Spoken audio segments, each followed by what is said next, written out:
बोलिए श्री सद्गुरु महाराज जी की जय, सच्चे दरबार की जय, सर्व श्री आशुतोष महाराज जी की जय। गुरु महाराज जी की भक्त एक माता जी, जिन्होंने आश्रम में अपनी अनुभूति सुनाने के लिए कॉल की। अपना अनुभव सुनाते सुनाते उसे एक्सप्लेन करने के लिए माता जी को अपने घर की सारी परिस्थितियां भी बतानी पड़ी। उनके घर में रोग, शोक इत्यादि कितने ही कष्ट, कितनी ही समस्याएं हैं, परंतु हम यहाँ उनका अनुभव ना बता करके आपसे उनके कुछ भाव साझा करना चाहेंगे। माता जी ने अनुभव सुनाने के बाद कहा, बेटा मैं प्रतिरोज साधना करती हूँ, लेकिन साथ ही गुरु महाराज जी को एक प्रार्थना भी अवश्य करती हूँ कि महाराज जी, मैं सेवा व साधना इसलिए नहीं करती कि आप मेरे कष्टों व दुखों को काट दें, बल्कि मेरी सेवा व साधना केवल और केवल इसलिए है कि आप जल्दी से जल्दी समाधि से वापस आ जाएं। जिस लक्ष्य के लिए आप गए हैं वो जल्दी पूर्ण हो जाए। माता जी ने कहा, बेटा मैं जानती हूँ गुरु महाराज जी अंतर्यामी हैं, मेरे भाव वो जानते हैं, उनको यह प्रार्थना करने की, यह बोलकर बताने की आवश्यकता भी नहीं, परंतु मुझे अपना भरोसा नहीं, कहीं भविष्य में अनजाने में भी मेरे मन में स्वार्थ का कोई ऐसा भाव न आ जाए, इसलिए मैं वर्तमान में ही गुरु महाराज जी को सदा सदा के लिए प्रार्थना करती हूँ। नमन है गुरु महाराज जी के ऐसे भक्तों के भावों को, जिनके जीवन का सूत्र प्रार्थना की है पंक्ति बन चुकी है। कष्ट फिर क्या प्रेम से, गर मन हमारा हो भरा। वह सुबह शाम इस प्रार्थना को केवल गाते ही नहीं हैं, बल्कि जीते भी हैं। परंतु गुरु प्रेमियों, क्या प्रार्थना का यह भाव हमारे जीवन में आ चुका है? क्या प्रार्थना के इस भाव ने हमारे जीवन में दस्तक दे दी है? क्या हमारे हृदय में अपने गुरु महाराज जी के प्रति ऐसा प्रेम बसा है, उनको पाने की ऐसी प्रबल मांग है, जिसके समक्ष हमें हमारे जीवन के कष्टों की पीड़ा छोटी लगने लगे, गौण लगने लगे? अगर ऐसा नहीं तो प्रार्थना का यह भाव, प्रेम का यह भाव हमारे हृदय में कैसे आ पाएगा? आज इस पर विचार करेंगे। ऐसा ही प्रेम था अर्जुन में, जब उसने नारायणी सेना का चुनाव न करके निशस्त्र भगवान श्री कृष्ण का चुनाव किया, और सभी अर्जुन के इस निर्णय को मूढ़तापूर्ण मान रहे थे, परंतु अर्जुन में ऐसा प्रेम था कि उसे हर कष्ट स्वीकार था, लेकिन अपने केशव का, अपने कृष्ण का अभाव स्वीकार नहीं था। परंतु अर्जुन का यह चुनाव कब था? जब वह विषम परिस्थितियों की केवल तैयारी में जुटा था। परंतु जिस समय विषम परिस्थितियां, प्रतिकूल परिस्थितियां उसके सामने आकर खड़ी हो गई, वह युद्ध के मैदान में सेनाओं के मध्य खड़ा है, तो गांडीव छोड़कर निराश हताश होकर बैठ गया, और स्वयं भगवान श्री कृष्ण के समझाने के बावजूद भी क्या कह रहा है? न युत्सय, नहीं, युद्ध नहीं करूंगा। उसका प्रेम छोटा पड़ गया, और उसका जो मानसिक कष्ट था वो उसके सामने बड़ा हो गया। और श्रीमद् भगवद गीता के पहले अध्याय में ही अर्जुन ने अपने मानसिक कष्ट के विषय में भगवान श्री कृष्ण को बताया कि वो मानसिक पीड़ा से ग्रसित है। परंतु फिर भी भगवान श्री कृष्ण दूसरे ही अध्याय में उसके समक्ष बहुत सारी मानसिक चुनौतियां रखते हुए क्या कह रहे हैं? निर्द्वंदो नित्य सत्वस्थो निर्योग क्षेम आत्मवान। यह बहुत सारी मानसिक चुनौतियां भगवान श्री कृष्ण ने अर्जुन के समक्ष रखी, और इनमें से एक बहुत बड़ी मानसिक चुनौती है कि अर्जुन, तुम निर्योग क्षेम हो जाओ, अर्थात तुम अपने योग क्षेम की चाह वह चिंता छोड़ दो। यहाँ पर भगवान श्री कृष्ण अर्जुन के जीवन में गुरु रूप में कार्य कर रहे हैं, और गुरु सदैव जड़ कारण पर, रूट कॉज पर कार्य करता है। और अर्जुन, तुम निर्योग क्षेम हो जाओ, अपने योग क्षेम की चाह वह चिंता छोड़ दो, ऐसा कहकर गुरु रूप में भगवान श्री कृष्ण अर्जुन के जीवन के समस्त कष्टों के जड़ कारण को ही खत्म करना चाहते हैं, क्योंकि हमारे समस्त कष्टों के केवल 2 ही कारण तो हैं, अपने योग व क्षेम की चाह के कारण। आदि गुरु शंकराचार्य जी योग के विषय में लिखते हैं, योग क्या है? योगः अप्राप्तस्य प्रापणम, अप्राप्त की प्राप्ति का नाम योग है। हम जिस भी व्यक्ति, वस्तु, परिस्थिति, पद, मान, सम्मान इत्यादि को प्राप्त करना चाहते हैं कि हमें बस यह मिल जाए, परंतु जब हमें वह नहीं मिलता तो हमें कष्ट का अनुभव होता है। यह कष्ट का पहला कारण है। दूसरा है क्षेम। क्षेम क्या है? आदि गुरु शंकराचार्य जी लिखते हैं, क्षेमः तद रक्षणं तद उभयं। हमारा कुछ भी प्रिय जो हमारे पास है वो सदैव हमारे पास रहे, उसका सदैव रक्षण हो, यह क्षेम है। परंतु जब भी हमारा कुछ भी प्रिय हमसे छूटता है, हमारा उससे वियोग होता है, तो हम कष्ट का अनुभव करते हैं। यह कष्ट का दूसरा कारण है। और गुरु रूप में भगवान श्री कृष्ण अर्जुन के समक्ष यह मांग रख रहे हैं। यहाँ अर्जुन साधक का प्राय है और वह मांग रख रहे हैं कि तुम युद्ध करने का ईमानदार पुरुषार्थ तो करो, परंतु मत सोचो कि जो तुम चाह रहे हो वो तुम्हें मिलेगा या नहीं, और जो तुम्हारा है वो बचेगा या नहीं। ऐसा करने से तुम्हारे जीवन में कष्टों का कोई कारण ही नहीं रह जाएगा। हम सोचें, हम निराश हताश बैठे हों और हमें कोई आकर के कहे कि तुम्हें अगर तुम्हारी चाह की वस्तु नहीं मिली तो कोई परवाह मत करो, और अगर तुम्हारी कोई प्रिय वस्तु, कुछ भी तुम्हारा प्रिय तुमसे चला गया है तो भी चिंता मत करो, तो हमें यह बात स्वीकार्य नहीं होगी। परंतु अभी तो गुरु रूप भगवान श्री कृष्ण यहाँ पर डोंट्स बता रहे हैं कि किसका चिंतन नहीं करना, किसकी चाह नहीं रखनी। लेकिन हमारे मन का स्वभाव क्या है? हमारे मन का स्वभाव है चाह रखना, चिंतन करना। अगर हम अपने ही भले के विषय में नहीं सोचेंगे, अपने ही योग क्षेम की चाह नहीं रखेंगे, तो हम किसकी चाह रखें जिससे हमारा भला हो? हमारे डूज क्या हैं? भगवान श्री कृष्ण ने 9वें अध्याय के 22वें श्लोक में इस सारे रहस्य की गुत्थी सुलझाते हुए कहा, अनन्यास चिंतयन्तो मां ये जनः पर्युपासते, कि तुम अनन्य भाव से मुझे ही चाहो, मेरा ही चिंतन करो। पर्युपासते, परिउपासना, ऐसी उपासना जिसमें कोई भी प्रयास अधूरा न छोड़ा जाए। अर्थात तुम मुझे अनन्य प्रेम दो, जिसमें किसी अन्य का स्थान न हो, किसी अन्य की मांग न हो, और फिर मैं तुम्हारे लिए क्या करूँगा? तेषां नित्याभियुक्तानां योगक्षेमं वहम्यहम्, मैं तेरा योग क्षेम स्वयं वहन करूँगा। तुम्हें कहीं भी कुछ भी चिंता करने की आवश्यकता नहीं। गुरु प्रेमियों, वह दिव्य सत्ता हमारा योग क्षेम किस प्रकार वहन करती है? क्या योगक्षेम वहन करने का अर्थ भक्तों को केवल भौतिक संपन्नता प्रदान करना ही है? अगर ऐसा है फिर तो कोई भक्त कभी अभाव में न रहे, किसी भक्त के जीवन में कभी कोई कष्ट आए ही ना। इस पर गहराई से विचार करते हैं। गुरु प्रेमियों, सर्वप्रथम हमारे जीवन में सबसे महत्वपूर्ण ऐसा क्या है जो हमें प्राप्त करना चाहिए, जिससे हमारा योग होना चाहिए? आइए इतिहास के स्वर्णिम पन्नों पर अंकित एक घटना के द्वारा समझते हैं।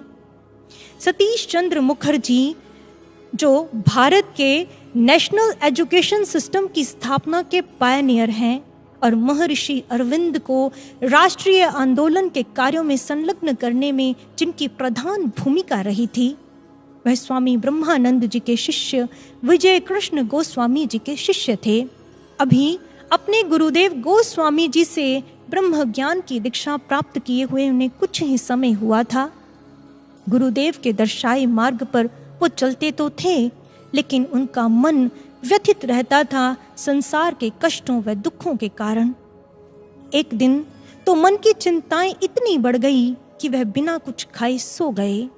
गहन रात्रि के समय उनके कमरे में अलौकिक प्रकाश की उज्जवलता भर गई। सामने देखा तो एक महापुरुष खड़े हैं। उन दिव्य पुरुष ने सतीश चंद्र जी से कहा, मैं यहाँ तुम्हें कुछ देने आया हूँ, और अगर तुम उसे ग्रहण कर लोगे तो तुम्हें अपने समस्त दुखों से सदा के लिए मुक्ति मिल जाएगी। सतीश चंद्र जी ने सुना, मुक्ति से बड़ा और क्या हो सकता है, इसलिए जो यह मुझे देने आए हैं उसे ग्रहण करने में हर्ज ही क्या है। जैसे ही ये विचार उनके मन में आया तो सहसा उनकी आत्मा ने उन्हें धिक्कारा कि तुम तो पूर्ण गुरु के शिष्य हो। उसी क्षण दृढ़ होकर उन्होंने कहा, क्षमा करें महात्मन, मेरा दुख रहे तो रहे, आपके द्वारा उसे दूर नहीं करना चाहता, क्योंकि जो आप मुझे देना चाहते हैं अगर वह मेरे लिए अनिवार्य होता तो मेरे गुरुदेव ही उसे मुझे प्रदान कर देते। वह दिव्य पुरुष उनकी गुरु भक्ति देखकर बहुत प्रसन्न हुए और जाते हुए आशीर्वाद देकर गए कि आपको इससे भी बड़ी वस्तु प्राप्त होगी। प्रातः होते ही सतीश चंद्र जी अपने गुरुदेव के पास गए और रात का सारा वृत्तांत कह सुनाया। गुरुदेव ने कहा, वह एक सिद्ध पुरुष थे सतीश, तुमने उनसे कुछ लिया क्यों नहीं? सतीश चंद्र जी ने कहा, गुरुदेव, जो भी देना है आप मुझे अपनी इच्छा के अनुसार प्रदान कर देना, मैं किसी और से क्यों लूं? परंतु गुरुदेव, मुझे एक बात समझ में नहीं आई कि संसार के समस्त कष्टों से मुक्ति इससे बड़ा और क्या हो सकता है जिसके लिए वो जाते हुए मुझे आशीर्वाद देकर गए। तो गुरुदेव ने कहा, मोक्ष अध्यात्म पथ का अंतिम सोपान नहीं है सतीश। गुरुदेव अपने आसन पर थोड़ा आगे की ओर हुए और सतीश चंद्र जी के पास होते हुए कहा, हाँ, मोक्ष से भी बड़ी वस्तु है और वह है गुरु और शिष्य के मध्य घटित होने वाला दिव्य प्रेम। मुक्त जीवात्माएं समस्त कष्टों व दुखों से मुक्त होने के बावजूद भी जिस प्रेम को पाने के लिए हाहाकार करती हैं, जिस प्रेम को पाने के लिए तड़पती हैं, तरसती हैं, वह प्रेम सबको अपने जीवन में नहीं मिलता। और इस प्रेम के बिना जीवन सफल नहीं, इस प्रेम के बिना जीवन नीरस है। इसलिए गुरु प्रेमियों, वह दिव्य सत्ता, वह सद्गुरु सत्ता हम सबको उस दिव्य प्रेम से सराबोर करने के लिए सर्वप्रथम हमारे जीवन में भक्ति का योगक्षेम करती है। एक बार गुरु महाराज जी का एक शिष्य जो काफी समय से बीमार चल रहा था, वह मन ही मन सोचता, गुरु महाराज जी की दया से अनेकों रोग ठीक हो जाते हैं। जीवन और मृत्यु तो गुरु महाराज जी के हाथों के खिलौने भर हैं। और मैंने ऐसी अनेकों उदाहरणें केवल सुनी ही नहीं बल्कि बहुत सारे लोगों के साथ ऐसा प्रत्यक्ष घटित होते देखा भी है। परंतु गुरु महाराज जी मुझ पर ऐसी कृपा क्यों नहीं कर रहे? अपनी कृपा से मेरे रोग को ठीक क्यों नहीं कर रहे? उस शिष्य ने अपने मन के यह भाव कभी किसी से साझा नहीं किए थे, परंतु वह मन ही मन गुरु महाराज जी को यह प्रार्थना अवश्य करता रहता था। एक दिन उसे गुरु महाराज जी के पास जाने का सुअवसर प्राप्त हुआ। गुरु महाराज जी को प्रणाम करके अभी बैठा ही था, बोलकर कुछ बताया नहीं था, लेकिन गुरु महाराज जी ने उसे देखते ही जो वचन कहे वो हम सब शिष्यों को अपने हृदय में अक्षरशः धारण कर लेने चाहिए। गुरु महाराज जी ने कहा, सुनो, प्रेम बलिदान का मार्ग है, सौदेबाजी का नहीं। जीवन में शारीरिक कष्टों से विचलित होकर केवल उन्हीं लोगों का अपने गुरु पर से विश्वास डगमगाता है जो केवल शारीरिक सत्ता पर ही जीते हैं, परंतु जो आत्मिक सत्ता पर जीते हैं कोई भी कष्ट उनके विश्वास पर हावी नहीं होता। इतना कहकर गुरु महाराज जी कुछ क्षण रुके। गुरु महाराज जी का मुखमंडल गंभीरता त्याग कर वात्सल्य से भर गया और गुरु महाराज जी ने कहा, हमारा एक शिष्य था जो हमसे बहुत प्रेम करता था। घर पर रहते हुए भी वह जी जान से सेवा और प्रचार में लगा रहता था। जब उसके माता पिता ने उसे विदेश भेजना चाहा तो वो हमारे पास आकर बहुत रोया कि महाराज जी, मैं आपसे दूर नहीं जाना चाहता, महाराज जी, मैं सेवा से वंचित नहीं होना चाहता। परंतु गुरु महाराज जी ने बताया कि वो विदेश जाकर भी हमसे जुड़ा रहा। वहां जाकर वह एक बहुत बड़ी बीमारी से ग्रसित हो गया, परंतु विचलित नहीं हुआ। दिन ब दिन उसकी हालत बिगड़ने लगी। वहां के गुरु प्रेमियों ने उसे कहा कि चाहे गुरु महाराज जी अंतर्यामी हैं, और तुम्हारे भाव भी जानते हैं, लेकिन तुम एक बार अपने मुख से गुरु महाराज जी को अपनी बीमारी के विषय में बताओ तो सही। हमें विश्वास है कि गुरु महाराज जी तुम्हें अवश्य ठीक कर देंगे। तुम तो गुरु महाराज जी को इतना प्रेम करते हो। उस गुरु भाई ने कहा, मैं जानता हूँ चाहे ये मेरे ही कर्मों का फल है, परंतु फिर भी गुरु महाराज जी मुझे ठीक कर सकते हैं, इसमें कोई संदेह नहीं। उनको बोलकर बताने की भी आवश्यकता नहीं। परंतु मैं प्रेम के बदले इस तुच्छ सी वस्तु का सौदा नहीं करना चाहता। मैं अपनी सेवा और साधना का कोई मोल नहीं लगाना चाहता। प्रेम के बदले तो केवल प्रेम ही मिलना चाहिए। मृत्यु तो सबकी निश्चित है। मैं अगर उनका प्रेमी होकर मर भी गया तो इससे श्रेष्ठ मृत्यु और जीवन की उपलब्धि और क्या हो सकती है। गुरु महाराज जी ने यह सारी बात बताई और फिर सामने बैठे उस शिष्य को देखकर कहा, हम उससे अक्सर फोन पर बात भी किया करते थे, लेकिन जीवन के अंतिम चरण तक उसने हमसे कभी कोई शिकायत या कोई मांग नहीं की, हमसे अपनी बीमारी के विषय में चर्चा नहीं की। फिर गुरु महाराज ने कहा, हमारे उस शिष्य ने हमारे दिल पर राज किया। गुरु प्रेमियों, जिस शिष्य के प्रेम की उदाहरण स्वयं गुरु महाराज जी अपने श्री मुख से दें, इससे बड़ी जीवन की उपलब्धि और हो भी क्या सकती है। इसलिए ऐसा शिष्य जिसमें अनन्य प्रेम है, जो अनन्य प्रेम से भरा हुआ है और जिसके जीवन का सूत्र है, कष्ट फिर क्या प्रेम से गर मन हमारा हो भरा, वो सदैव गुरु महाराज जी को क्या कहता है, हे गुरुदेव, मेरा अहंकार, मेरी इच्छाएं, मेरा मन चाहे सब कुछ मर जाए, लेकिन मेरी साधकता जिंदा रहे। मैं कभी अपने शिष्यत्व से न चूक जाऊं। परंतु गुरु प्रेमियों, अगर बात शिष्य के आत्मसम्मान या स्वाभिमान पर आ जाए तो फिर क्या करना चाहिए, क्योंकि अपना आत्मसम्मान, अपना स्वाभिमान तो हर किसी को ही प्रिय होता है। ऐसी ही परिस्थिति गुरु महाराज जी के एक शिष्य के जीवन में आई। उसके जीवन की परिस्थितियां उसके स्वाभिमान को घुटनों के बल ले आई, जिस कारण उसके अंतस में विचारों के तूफान चल रहे थे। ऐसी परिस्थिति में वह गुरु महाराज जी के स्वरूप के समक्ष बैठ गया।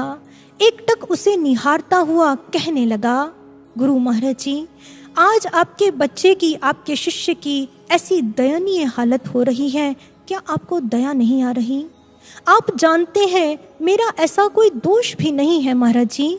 आज आप समाधि में हैं, लेकिन आप गुरु हैं हमारे। अगर गुरु शिष्य का मार्गदर्शन नहीं करेगा तो कौन करेगा? महाराज जी, मुझे नहीं पता आपको अनन्य भाव से कैसे पुकारा जाता है, लेकिन आप मेरा मार्गदर्शन कीजिए महाराज जी, कृपया आप मेरा मार्गदर्शन कीजिए।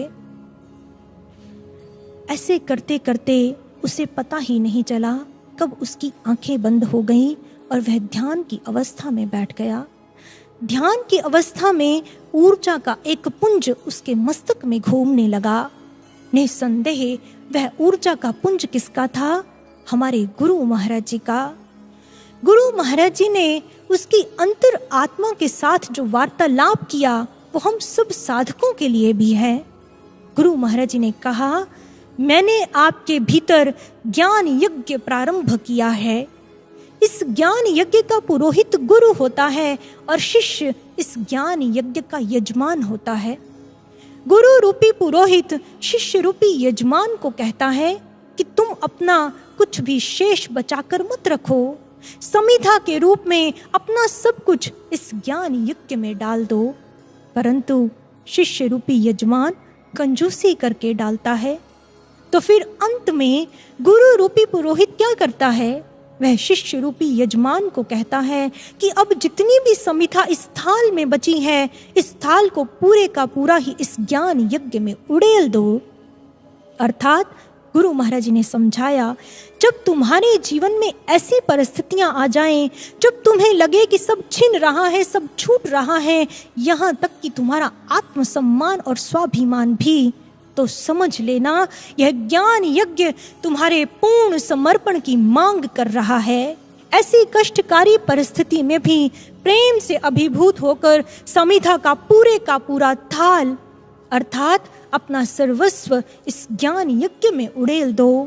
और जब तुम्हारा पुराना सब स्वाहा हो जाएगा तो फिर ही तो नए व्यक्तित्व का निर्माण होगा, जिसमें आशुतोष के प्रेम का विस्फोट होगा, जो व्यक्तित्व आशुमयी होगा। फिर गुरु महाराज जी ने कहा, तुम मार्गदर्शन मांग रहे हो। मार्गदर्शन क्या है? हर पल मुझसे प्रेम करो, यही करना है और ऐसे ही चलना है। अपना भूत वर्तमान भविष्य सब मुझे सौंप दो। अपने मन में अपने भविष्य की कोई भी तस्वीर मत बनाओ और जो भी मैं कर रहा हूँ उसे सहर्ष स्वीकार करो, यही अनन्य भाव है। इतना कहकर वह ऊर्जा पुंज लुप्त हो गया। इसलिए शब्दों से परे हो जाएं जब दर्द से भरी आह के अफसाने। जिस जीवन को जानते हो तुम जर्जर पड़ा दिख रहा सामने, दुनिया ले आए घुटनों के बल, मिले न तुम्हें किसी का संबल। उतरो उसकी करुणा के प्रकाश में, जो बैठा तेरे भीतर के आकाश में। उसे भीतर से तुझे धोने दो, सब उससे दुरुस्त होने दो। उठो कि फिर से नए उत्साह के साथ, क्यों सोचते हो अकेले, जब है उसके हाथ में हाथ, जब है उसके हाथ में हाथ। भगवान श्री कृष्ण भगवत गीता में कहते हैं, यही संस्पर्श जब होगा दुख योनय एवते, कि संसार के बहुत सारे सुख ऐसे होते हैं जो बाद में बहुत सारे दुखों का कारण बनते हैं। इसलिए गुरु प्रेमियों, जो सुख हमारी भक्ति में बाधक हों, जो सुख हमारी भक्ति तत्व को हानि पहुंचा सकते हों, गुरु कदापि हमारे जीवन में ऐसे भौतिक योगक्षेम को वहन नहीं करते। वो कभी भी हमारे ऐसे सुखों का योगक्षेम नहीं करते। वो तो सदैव हमारे जीवन में ऐसे घटनाक्रम को रचते हैं जिसके द्वारा हमारा भक्त के रूप में निर्माण हो सके, चाहे वो हमें कष्टकारी ही क्यों ना लगे। परंतु गुरु कभी भी कुछ भी हमारे अहित में नहीं करते और जो हमारे हित में होता है उसे करने में कभी विलंब नहीं करते। उनके घर में ना ही देर है और ना ही अंधेर है। जगन्नाथपुरी में रहने वाले अर्जुन मिश्र जी, जिन्हें अर्जुनाचार्य जी के नाम से भी जाना जाता था, महाभारत के भाष्यकार भगवान के अनन्य भक्त थे। जब वह श्रीमद् भगवत गीता पर टीका लिखते समय इस श्लोक पर पहुंचे, योगक्षेमं वहम्यहम्, तो वो इस शब्द पर आकर अटक गए, वहम्यहम्। उनके मन में यह विचार आया कि ईश्वर की विराटता के सामने तो सब तुच्छ ही हैं, चाहे कोई कितना भी बड़ा भक्त क्यों ना हो। और ईश्वर को तो दाता कहा जाता है, वो तो सदैव देता है। वो अपनी कृपा से अपने भक्त को कुछ भी दे सकता है, कुछ भी प्रदान कर सकता है, अपने आशीर्वाद से उसका रक्षण कर सकता है। फिर उसे स्वयं वहन करने की, स्वयं भार उठाने की क्या आवश्यकता है। इसलिए शायद इस ग्रंथ को लिखने में कोई चूक हो गई है। उन्होंने अपनी कलम उठाई और उस वहम्यहम् शब्द को काट कर वहां पर ददाम्यहम् लिख दिया कि वह योगक्षेम देता है। तब उनके स्नान का समय हो रहा था और वह स्नान करने घाट चले गए। कुछ समय के पश्चात किसी ने उनके घर का द्वार खटखटाया। उनकी पत्नी ने जब द्वार खोला तो सामने देखा दो बालक अपने सिर पर बहुत भारी टोकरियां उठाए खड़े हैं। उनमें से एक बालक के मुख पर गहरी चोट थी, रक्त बह रहा था। पत्नी बड़ी व्याकुल हो गई। इतना मासूम बच्चा, इतनी गहरी चोट और ऊपर से इतना भारी सामान उठाए हुए हैं। उसने झट से उनका सारा भार नीचे रखवाया और परिचय पूछा। बालकों ने कहा कि हमें आपके पति ने ये सारे खाद्य पदार्थ देकर भेजा है। पत्नी बड़ी आश्चर्यचकित है, इतना सारा सामान। बालकों ने कहा, हमें इसके विषय में कुछ नहीं पता, हम तो बस देने आए हैं। पत्नी ने कहा, वत्स, तुम्हारे मुख पर यह गहरी चोट कैसे? बालक ने कहा, यह चोट भी आपके पति ने ही मुझे पहुंचाई है। पत्नी ने कहा, नहीं नहीं, आप किसी गलत पते पर आ गए हैं, मेरे पति ऐसा कभी नहीं कर सकते।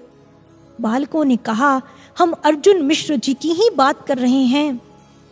इतना कहकर वह दोनों बालक भाग गए जब अर्जुन मिश्र जी वापस घर आए तो पत्नी ने कहा, आज मैं बहुत चिंतित थी।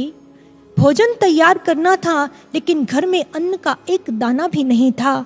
आपने बिल्कुल सही समय पर इतना सारा सामान भेज दिया। पत्नी ने यह सारी घटना सुनाते हुए कहा, लेकिन मुझे एक बात बहुत बुरी लगी। जिन 2 बालकों को आपने भेजा था उनमें से एक बालक जो पीतांबर पहने था, सांवले रंग का था, उसके मुख पर आपने इतनी गहरी चोट क्यों पहुंचाई? अर्जुनाचार्य जी उनका माथा ठनका। कौन से बालक, कौन सा सामान?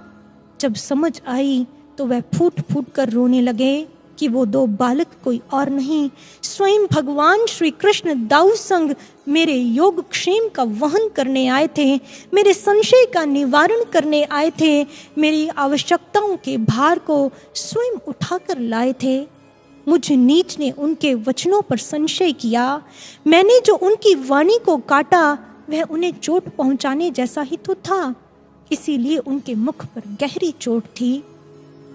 गुरु प्रेमियों, हमें भी गुरु महाराज जी ने स्वयं कुछ वचन कहे, हर दुविधा में हमें पाओगे, हर पल अपने पास तुम। परंतु जब हम भी गुरु महाराज जी के द्वारा इस दिए फर्म प्रॉमिस के बावजूद, इस एश्योरिटी के बावजूद भी कष्टों में डगमगाते हैं, तो यह उनकी वाणी को काटने जैसा ही तो है, यह उन्हें पीड़ा पहुंचाने जैसा ही तो है। गुरु प्रेमियों, वह तो स्वयं हमारी भक्ति का योगक्षेम वहन करने के लिए हमें अपने ज्ञान गर्भ में धारण कर हमारा वहन करते हैं। परंतु इतना ही नहीं, इसके साथ साथ वो हमारा भौतिक योगक्षेम भी स्वयं वहन करते हैं। एक गुरु भाई जिसे अभी ज्ञान दीक्षा लिए हुए कुछ ही समय हुआ था, जब रक्षाबंधन का दिन आया तो उसे गुरु भाइयों से पता चला कि भाई बहन बच्चे बूढ़े सब गुरु महाराज जी को राखी बांधते हैं। उसके मन में भाव आया कि क्यों ना मैं भी नूर महल जाऊं और गुरु महाराज जी को राखी बांधूं। परंतु मन के इस भाव को वहीं पर दबाना पड़ा, क्योंकि उसके पास केवल 40 किलोमीटर की दूरी तय करके नूर महल जाने तक का भी किराया नहीं था। सारा दिन हृदय रोता रहा, कैसे कर्म है मेरे, मैं अपने गुरु महाराज जी को राखी भी नहीं बांध सकता। रात को जब वह साधना में बैठा तो गुरु महाराज जी उसके अनुभव में आए। अनुभव में गुरु महाराज जी उसके पास आकर खड़े हो गए। गुरु महाराज जी ने कहा, तुम नहीं आ पाए मेरे पास, देखो मैं तो आ गया। मैं गुरु भाई अपनी विवशता के कारण रोने लगा। अनुभव में दृश्य बदला तो सामने गुरु महाराज जी एक सिंहासन पर विराजमान हैं और गुरु महाराज जी ने अपनी कलाई आगे करते हुए कहा, अब बांधो मुझे राखी, देखो सारा सामान है यहाँ। गुरु भाई ने देखा गुरु महाराज जी के चरणों में एक थाली पड़ी है जिसमें राखी, तिलक, मिठाई सब कुछ है। उसने बड़े भावों से गुरु महाराज जी को राखी बांधी और रोने लगा, महाराज जी मेरे पास आपको भेंट देने के लिए कुछ भी नहीं है, मैं आपके चरणों में क्या भेंट अर्पित करूं? गुरु महाराज जी ने कहा, तुम्हारी भेंट तो मुझ तक पहले ही पहुंच चुकी है। वह भाई बड़ा आश्चर्यचकित हुआ, महाराज जी मेरी तो इतनी हैसियत ही नहीं कि मैं आपको कोई भेंट भेजता। गुरु महाराज जी ने कहा, तुम्हारे भावों की भेंट मुझ तक पहुंची, उन्हीं में बंधकर ही तो मैं यहाँ खिंचा चला आया हूँ। लेकिन अब तुम चिंता क्यों करते हो, क्योंकि जिसको राखी बांधी जाती है भेंट तो वो देता है, अब भेंट देने की बारी हमारी है। इतना कहकर गुरु महाराज जी अदृश्य हो गए। उस गुरु भाई ने बताया कि उस दिन के बाद उसके जीवन की परिस्थितियां ऐसी बदलती गईं कि कहाँ उसके पास किराए तक के पैसे नहीं थे, लेकिन आज उसके पास उसके और उसके परिवार के निर्वाह के लिए और गुरु दरबार में सेवा में अर्पित करने के लिए पर्याप्त आर्थिक सामर्थ्य है।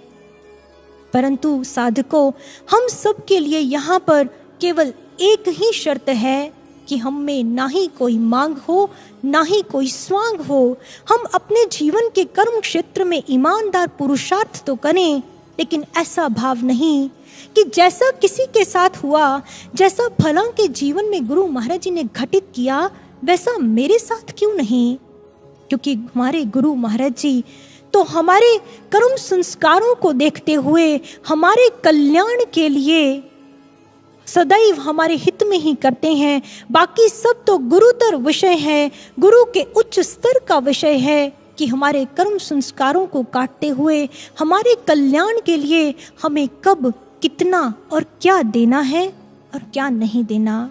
निस्संदेह जो हमारे जीवन के कल्याण के लिए अनिवार्य है वो स्वयं उसका भार उठाकर हमारे संग चलते हैं, और जो भी अनिवार्य हमारे पास है उसका रक्षण भी सदैव करते हैं।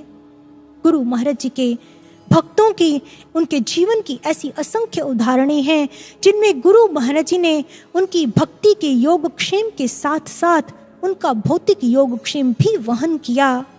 यहाँ पर अगर कुछ भी बताया जाएगा तो वह इस अलौकिक विज्ञान की एक बहुत छोटी सी झलक मात्र ही होगा। किसी के मंद श्वासों को प्राण दिए, किसी के सम्मान का त्राण किया।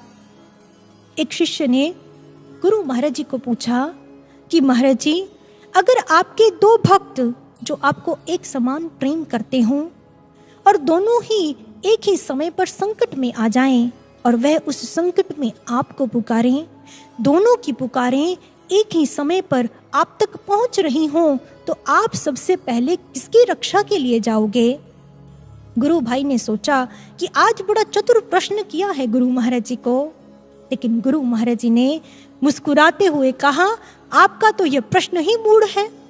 उसके बाद गुरु महाराज जी ने विराट वाणी में कहा, भक्तों की तो फिर भी कोई संख्या होगी, लेकिन इस ब्रह्मांड में जितने कण हैं उनसे भी अधिक संख्या में हम असंख्य स्थानों पर असंख्य रूपों में एक ही समय पर प्रकट हो सकते हैं और अपने भक्तों की रक्षा कर सकते हैं। साध्य के सामर्थ्य का अनुमान कुछ लगता नहीं, कौन सा संकट टला कब किसी को दिखता नहीं। गुरु प्रेमियों, जब आदि गुरु शंकराचार्य जी ने इस श्लोक की व्याख्या की योगक्षेमं वहम्यहम्, तो उन्होंने इसके साथ भगवान का एक और वक्तव्य भी लिख दिया। उन्होंने लिखा, ज्ञानी तु आत्मा एव में मतम सच मम प्रियः, कि ज्ञानी को तो मैं अपनी आत्मा ही मानता हूँ, वह मेरा आत्म रूप है, वह तो मेरा प्यारा है। और महर्षि अरविंद लिखते हैं, there is nothing which is beyond the reach of the God lover or denied to him, for he is the favorite of the divine lover and the self of the beloved. इस पूरी सृष्टि में ऐसा कुछ भी नहीं है जो उस ईश्वर के प्रेमी की पहुंच से बाहर हो या उसके लिए मना हो, क्योंकि वह तो उस दिव्य प्रेमी का प्रिय है, वह तो उसकी आत्मा है, उसका ही आत्म रूप है, उसका आत्मीय परिजन है। और गुरु प्रेमियों, हम चाहे अभी अनन्य भाव वाले भक्त बने हैं या नहीं बने, लेकिन गुरु महाराज जी ने हम सबको अपने प्रिय आत्मीय जनों के रूप में स्वीकार किया है, और जीवन में इससे बढ़कर और कुछ भी पाना शेष कहाँ रह जाता है। प्रताप चंद्र हाजरा जो दक्षिणेश्वर में ही रहता था, लेकिन वह सदैव श्री रामकृष्ण परमहंस जी के सिद्धांतों का विरोध किया करता था। एक दिन नरेंद्र जब ठाकुर से मिलने के लिए गए, हाजरा ने नरेंद्र को रोकते हुए कहा कि तुम सभी नौजवान यहाँ रामकृष्ण के पास आते जाते रहते हो और यह तुम्हें फल मिठाई इत्यादि देकर संतुष्ट करके भेज देता है। अरे इसे पकड़ो, इससे कुछ शक्ति सिद्धि धन इत्यादि निकलवाओ। यह सारी बात स्वामी रामकृष्ण परमहंस जी ने सुन ली और नरेंद्र को कहा कि एक भिखारी जब किसी अमीर आदमी को देखता है तो वह उससे बार बार पैसे मांगकर उसे तंग कर देता है, और वह अमीर आदमी उससे तंग आकर उसके आगे एक सिक्का फेंकता है और कहता है यहाँ से चले जाओ। परंतु नरेंद्र, तुम सब तो मेरे अपने हो, तुम सबको मुझसे कुछ मांगने की आवश्यकता नहीं, क्योंकि जो कुछ भी मेरे पास है वह सब तुम्हारा है। गुरु प्रेमियों, एक शिष्य ने गुरु महाराज जी से भी पूछा था कि महाराज जी, एक शिष्य का अपने गुरु पर कितना अधिकार होता है? तो गुरु महाराज जी ने कहा, एक शिष्य का अपने गुरु पर अधिकार नहीं होता, बल्कि एक शिष्य का तो अपने गुरु पर पूरे का पूरा कब्जा होता है। गुरु प्रेमियों, शिष्य होने के नाते हमें अपने गुरु महाराज जी को अपने ऊपर कार्य करने का, हमें संचालित करने का अधिकार ही नहीं, पूरे का पूरा कब्जा देना चाहिए। लेकिन हम यह कब्जा तो क्या, अधिकार देने में भी चूक जाते हैं। परंतु कहाँ मिलेंगे ऐसे सद्गुरु जो पूरे के पूरे हमारे हैं। हम कितना उनको ले पाए, कितना उनको जी पाए, यह हम पर निर्भर करता है। जब भी कोई चिंताग्रसित शिष्य कष्टों व चिंताओं से भरे मन को लेकर गुरु महाराज जी के समक्ष आया, तो गुरु महाराज जी ने सदैव यही कहा कि अगर तुम चिंता करोगे तो फिर मैं तुम्हारी समस्या पर कार्य कैसे करूंगा। तुम अपनी चिंता पर भी मुझे अधिकार नहीं दे रहे, स्वयं ही अपना बोझा उठाने के लिए तत्पर रहते हो, तो फिर मैं कृपा कैसे करूंगा, मैं कार्य कैसे करूंगा। जो शिष्य अपने लिए ढेर सारी चिंताएं, महत्वाकांक्षाएं लेकर घूमता है, तो उसके लिए गुरु उसके जीवन में होकर भी शून्य जैसा रहता है। लेकिन जो शिष्य अनन्य भाव से अपने गुरु को अधिकार देता है, तो कष्ट उसके जीवन में भी आते हैं, लेकिन उसके कष्ट उसे कष्ट नहीं दे पाते, उसे तकलीफ नहीं दे पाते, क्योंकि उसके हृदय में अनन्य प्रेम के अतिरिक्त किसी अन्य वस्तु के लिए स्थान ही नहीं है। तो फिर क्या होता है, उसके कष्ट उसके सद्गुरु के कष्ट बन जाते हैं, उसका दर्द उसके सद्गुरु का दर्द बन जाता है। स्वामी राम तीर्थ जी एक बार एक पहाड़ी गुफा में साधनारत थे। पास के गांव वाले लोग गुफा के बाहर निश्चित समय पर उनके लिए भोजन रख देते थे। जब भी स्वामी राम तीर्थ जी को भोजन मिलता, वह कहते, मेरे यार तेरा धन्यवाद, क्योंकि वह अपने इष्ट को यार कहकर संबोधित किया करते थे। गांव वाले बड़े हैरान होते कि भोजन हम देते हैं और यह धन्यवाद अपने यार का करते रहते हैं। एक दिन उन्होंने सोचा, आज हम गुफा के बाहर भोजन नहीं रखेंगे, देखते हैं कि जब एक भी निवाला भोजन का इनके मुख में नहीं जाएगा तो फिर अपने यार का धन्यवाद कैसे करते हैं। उन्होंने ऐसा ही किया और वो जो गुफा के बाहर झाड़ियां थी उनमें छिपकर बैठ गए, छिपकर स्वामी राम तीर्थ जी को देखने के लिए। जब भोजन का निश्चित समय हुआ तो स्वामी राम तीर्थ जी बाहर आए। बाहर देखा, गुफा के बाहर भोजन नहीं था, भीतर चले गए। कुछ समय के पश्चात वह फिर आए। जब फिर देखा भोजन नहीं है तो वो जोर जोर से हंसकर कहने लगे, आज मेरे यार की चली, अरे देखो आज तो मेरे यार की चली। वो कहने लगे कि जब भी मुझे भूख लगती है मेरे यार तुम मुझे खाने के लिए भोजन दे देते हो, लेकिन आज मुझे भूख लगने पर भी तुमने भोजन नहीं दिया। आज तुम मुझे अपनी इच्छा से चला रहे हो, मुझ पर अपना इतना अधिकार समझ रहे हो। मेरे यार तेरा धन्यवाद, तेरा साधुवाद। और इतना कहकर वह अपनी एक रचना गुनगुनाकर नाचने लगे। स्वामी राम तीर्थ जी की वह रचना है, अपने मजे की खातिर गुल छोड़ ही दिए जब, रूहे जमी के गुलशन मेरे ही बन गए सब। जितने जुबां के रस थे कुल तर्क कर दिए जब, जितने जुबां के रस थे कुल तर्क कर दिए जब, बस जाय के इस जहां के मेरे ही बन गए सब। जब बेहतरी के अपनी फिक्रो ख्याल छूटे, फिक्रो ख्याले रंगी मेरे ही बन गए सब, फिक्रो ख्याले रंगी मेरे ही बन गए सब। जब मैंने अपने फिक्र का ख्याल ही छोड़ दिया तो सभी फिक्रों के ख्याल मेरे हो गए, क्योंकि अब मेरा फिक्र मेरा यार रखता है। और इतने में दूसरे गांव से एक महिला जो अपने घर में नई गाय लेकर आई थी, वो सर्वप्रथम स्वामी जी को उस गाय के दूध का भोग लगवाने के लिए भेंट देने आ गई। और झाड़ियों से निकलकर सभी लोग उनके चरणों में नतमस्तक हो गए। गुरु प्रेमियों, जब कोई प्रकृति के उस स्वामी को मिलने चलेगा तो यह प्रकृति, यह संपूर्ण संसार उसका अनुसरण क्यों नहीं करेगा। हमारे सद्गुरु तो इस जहां के स्वामी हैं, इसीलिए तो इस जहां को हमारे कदमों में रखने का दावा और वायदा भी तो वही कर सकते हैं। बहुत रो लिया, रोने धोने की बातें छोड़ो, रो रो कर मत अपनी रत्नों सी आंखें फोड़ो, मुस्कानों से भरा मधुमास तुम्हें दूंगा, कदमों में जहां रख दूंगा, कदमों में जहां रख दूंगा। इस बात को स्वामी रामकृष्ण परमहंस जी के शिष्य लाटू महाराज, जो बाद में स्वामी अद्भुतानंद जी हो गए, उन्होंने बड़ी सुंदर उदाहरण से समझाया है। उन्होंने कहा, मकान के बरामदे में मकान की सुरक्षा के लिए तैनात कुत्तों को देखकर कोई भयभीत होकर मकान मालिक को पुकारता नहीं, लेकिन अगर कोई सोच ले कि चाहे कुछ भी हो जाए मकान मालिक से मिलकर ही रहूंगा, तो वह दूर खड़ा मकान मालिक को पुकारता रहता है, आवाज लगाता है। उसकी आवाज सुनकर मकान मालिक बाहर आता है और वो कुत्तों को डांटकर चुप करवा देता है। फिर उस व्यक्ति को मकान मालिक से मिलने की सुविधा हो जाती है और वह कुत्ते भी समझ जाते हैं कि यह तो हमारे मालिक का परिचित है, और वह भौंकना छोड़कर उस व्यक्ति के पांव चाटने लगते हैं। लाटू महाराज कहते हैं, भक्ति के साम्राज्य में भी ऐसा ही होता है।